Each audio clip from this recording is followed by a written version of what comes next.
दोस्तों, भाद्रपद मास की शुक्ल पक्ष की तृतीया को हरितालिका तीज का त्यौहार मनाया जाता है। इस दिन सुहागन महिलाएं पति की लंबी उम्र के लिए व्रत रखती हैं। इस साल हरितालिका तीज का त्यौहार 6 सितंबर 2024 को मनाया जाएगा। सबसे पहले इस व्रत को माता पार्वती ने भगवान शिव के लिए रखा था। इस दिन जो भी महिलाएं व्रत रखती हैं उनको कथा जरूर सुनना चाहिए। तो आइए सुनते हैं हरितालिका तीज की व्रत कथा। दोस्तों, हरियाली तीज व्रत कथा के अनुसार शिव जी ने माता पार्वती को इस व्रत के बारे में विस्तार पूर्वक समझाया था। माँ गौरा ने माता पार्वती के रूप में हिमालय के घर जन्म लिया था। बचपन से ही माता पार्वती भगवान शिव को पति के रूप में पाने की इच्छा रखती थी और उसके लिए उन्होंने कठोर तप किया। 12 सालों तक निराहार रहकर उन्होंने कठोर तप किया। यह सब देखकर उनके पिता बहुत दुखी थे। एक दिन नारद जी ने उनके पिता से आके कहा कि माता पार्वती के कठोर तप से प्रसन्न होकर भगवान विष्णु आपकी पुत्री से विवाह करना चाहते हैं। नारद मुनि की बात सुनकर महाराज हिमालय बहुत प्रसन्न हुए।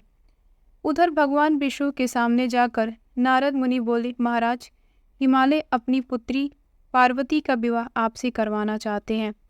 भगवान विष्णु ने भी इसकी अनुमति दे दी। फिर माता पार्वती के पास आकर नारद जी ने इसकी सूचना दी कि आपके पिता ने आपका विवाह भगवान विष्णु से तय कर दिया है। यह सुनकर माता पार्वती बहुत दुखी हुई। उन्होंने अपने सखी को बताया कि वह भगवान शिव को पाने के लिए यह व्रत रह रही है। माता पार्वती की इच्छा वर पाने के लिए उनकी माताजी उनके पिता महाराज हिमालय की नज़रों से बचकर माता पार्वती को घने सुनसान जंगल में स्थित एक गुफा में छोड़ आई। यहीं रहकर उन्होंने भगवान शिव को पति के रूप में पाने के लिए कठोर तप शुरू किया, जिसके लिए उन्होंने रेत पर एक शिवलिंग की स्थापना की।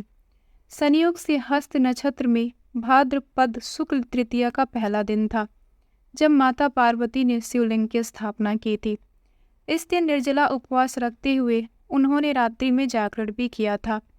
उनके कठोर तप से भगवान शिव प्रसन्न हुए और माता पार्वती को उनकी मनोकामना पूर्ण होने का वरदान दिया कि अगले दिन अपनी सखी के साथ माता पार्वती ने व्रत का पारण किया और समस्त पूजा सामग्री को गंगा नदी में प्रवाहित कर दिया।